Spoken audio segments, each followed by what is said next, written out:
అమ్మా స్త్రీలని పురుషుల్ని దండం పెట్టి కోరుతున్నా, శీలాన్ని కాపాడుకోండి, శీలాన్ని కాపాడుకోండి. శీలం ఒక అపవిత్రమైన మాట అయిపోయింది ఈ మధ్య.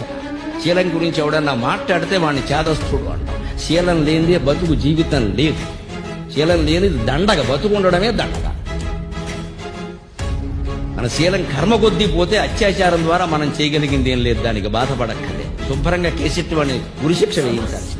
కానీ మనం పోగొట్టుకోకూడదండి. స్వేచ్ఛ ద్వారా, హక్కుల ద్వారా, విచ్చలవిడి ప్రవర్తనల ద్వారా ఎవరితో తిరిగితే ఏమిటి, ఎవరితో తిరిగితే ఏమిటని మనం ఆలోచించాము అంటే నాశనం అయిపోయినట్టే. భారత జాతికి ఏకైక గుణం శీలం, శీలం, శీలం.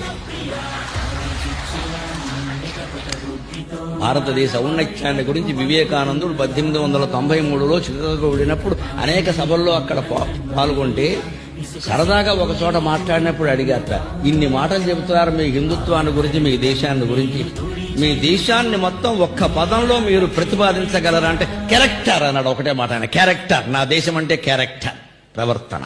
ఇంగ్లీష్లో చెప్పాలి కాబట్టి చెప్పాడు, అంటే శీలం.